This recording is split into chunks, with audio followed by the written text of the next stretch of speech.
Con más de 7 millones de personas contagiadas de COVID-19 en las Américas, la pregunta ahora, el debate y el gran desafío es si enviar o no a los estudiantes a los centros educativos.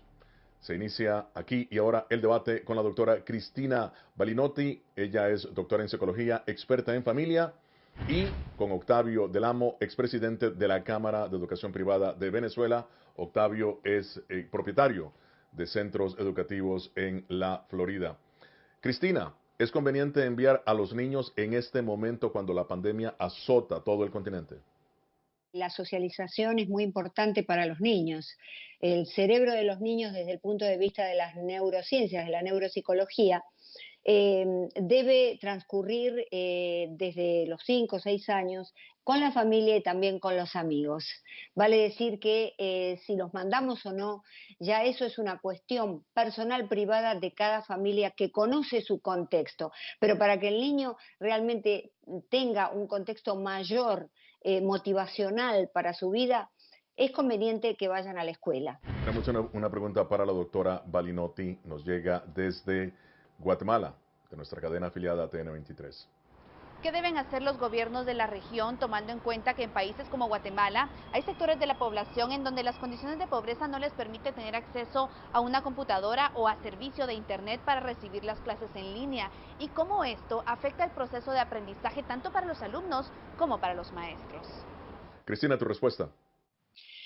Bueno, para los niños esto es un problema porque se frustra la posibilidad de su formación, de modo que es una situación bastante difícil que tienen que manejar los gobiernos, dando prioridad a estos niños y ayudando quizá con un lugar, digamos, con las condiciones y los protocolos adecuados. Se me ocurre que un centro pudiera ser algo, una alternativa más viable. ¿Abrazarías completamente la propuesta del presidente Trump, Cristina, de que los niños regresen a las escuelas, o estás poniendo ciertos parámetros para ello?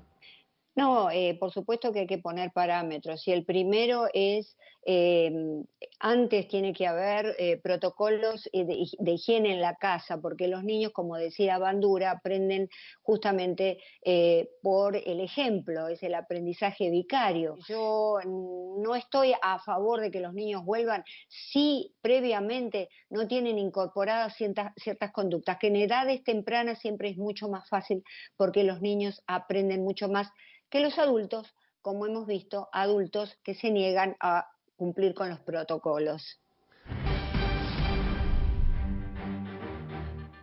Los grandes desafíos que enfrentan los padres y los estudiantes de regreso presencialmente a las escuelas. El debate continúa aquí y ahora en Foro. Continúa con nosotros la doctora Cristina Balinotti. Ella es doctora en psicología, experta en familia. Como experta en familia, Cristina, y como psicólogo, obviamente, ¿cuáles serían los primeros síntomas que podríamos ver en los niños que regresan a la escuela después de esta pandemia prolongada? Bueno, los niños absorben las emociones y el ambiente que hay en la casa, de modo que nosotros somos los padres los que debemos ofrecerles cierta tranquilidad en un ámbito de relajación, lo más que podamos, para que ellos no lleven toda esa intranquilidad a la escuela. Recordemos que las situaciones de depresión y ansiedad en los niños, la depresión existe en los niños y en los bebés también, pero bueno, es algo que no se habla mucho, se manifiesta de manera diferente en los niños que en los adultos. A veces esos tipos de cuadros se desarrollan con una gran irritabilidad, con una gran, a veces, falta de sueño o exceso de sueño, no comen nada o comen mucho, lloran por nada, de modo que es diferente. Prestemos atención a nuestros hijos en esas conductas para ver qué es lo que está pasando, porque esas conductas son siempre, aunque no nos guste reconocerlo, reflejo del ambiente que hay en el hogar. Tenemos una pregunta para ti, Octavio, que llega de nuestra cadena afiliada de El Salvador, Tele2. Más allá del debate sobre cuándo, en criterio de salud pública, será el momento idóneo para el retorno a las aulas, ¿no les parece que estamos desaprovechando la coyuntura para hacer una pregunta un poco más de fondo? sobre la forma, el modelo educativo con el cual estamos trasladando conocimiento a las nuevas generaciones. Quería agregar que en realidad la familia educa en valores y principios, la escuela instruye. Estamos depositando en los maestros demasiada carga, demasiada responsabilidad. Nosotros debemos educar a nuestros niños como para que sean niños civilizados, para que no vayan al colegio a hacer bullying a nadie y después decirle a la maestra qué es lo que hizo, que no se dio cuenta de pronto que mi hijo estaba con un problema así. Vale, decir, nosotros somos los padres y esto es otro debate que se debe a la sociedad. Educar a nuestros niños en la casa. La familia educa, la escuela instruye. Por supuesto, los maestros pueden ser los mejores, pero si vienen niños con organizaciones familiares y funcionales, es muy difícil instilarles valores. Esa responsabilidad, la que está hablando Cristina, ¿hasta qué punto tú la puedes trasladar precisamente a la escuela?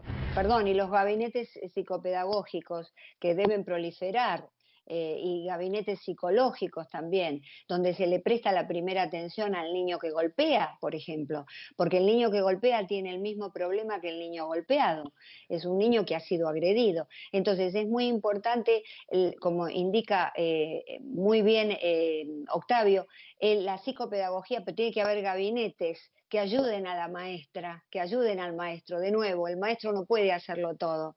Esto es Foro de la Voz de América. Nosotros ya regresamos.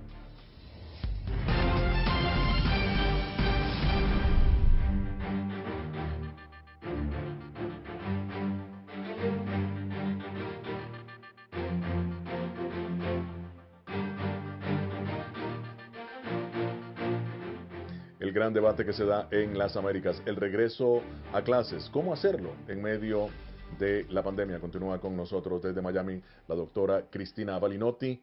Ella es doctora en psicología, experta en familia.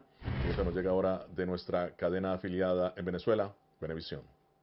Con la aplicación del método de educación a distancia obligado por la pandemia, se corre el riesgo de que aumente la desigualdad entre aquellos estudiantes que tienen conexión a Internet y quienes no la tienen, sobre todo en países como Venezuela, donde el Internet no llega a todo el territorio, el ancho de banda es limitado y además hay constantes suspensiones del servicio eléctrico. Cristina, tu respuesta. Bueno, las desigualdades existen y eso es un debate que estamos continuando en la sociedad desde mucho tiempo atrás.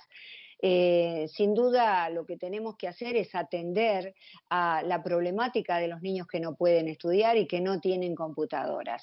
Las desigualdades están y tienen escenario. Ahora lo que tiene que tener escenario es qué hacemos con los niños que no tienen una computadora para poder trabajar, ir a la escuela virtualmente. Yo creo que lo primero es lo primero y no tenemos que estar confundiendo todo, porque acá estamos en una emergencia donde debemos establecer como protocolo las prioridades. En Florida, de donde están ustedes, la pandemia, Florida es uno de los estados más afectados por la pandemia. En América Latina, Brasil, Panamá, Ecuador, fuertemente afectados. Mi pregunta también para ambos. ¿No creen que estamos dejando de fuera precisamente el aspecto científico o de datos de que la pandemia está afectando fuertemente a la sociedad? Cristina. Bueno, yo creo que por el contrario estamos inundados en datos, hay mucha estadística confusa. Por otro lado, a la mañana nos dicen una cosa, a la mediodía otra, a la noche otra, sobre un mismo tema. Entonces hay una gran confusión social que no ayuda a los padres en este momento porque es generadora de un gran estrés y una gran ansiedad. ¿Qué hago? ¿A dónde escapo? Porque tú sabes que el miedo está en nosotros, pero no nos sirve en esta pandemia, porque el miedo dispara respuestas automáticas de ataque o huida. Cuando un oso nos ataca sabemos qué hacer, por lo menos correr o atacar si podemos. Pero ¿a qué atacamos ahora? ¿Y dónde huimos? Entonces necesitamos estadísticas claras. Menos estadísticas y quizá poder trabajar más el tema en la familia y con los hijos, que eso es lo más importante en este momento.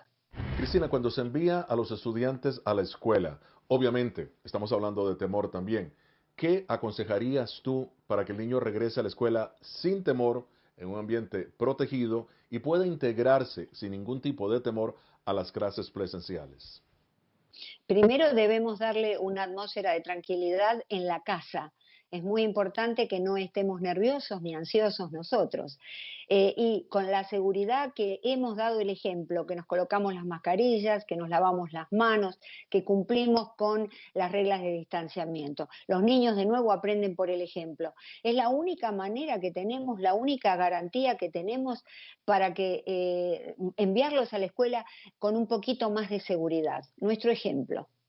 Muchísimas gracias, Octavio Del Amo, y también a Cristina Balinotti por su participación en Foro de esta semana. Nosotros nos vemos la próxima semana con el análisis más allá de la noticia. Desde Washington les habló Gonzalo Abarca.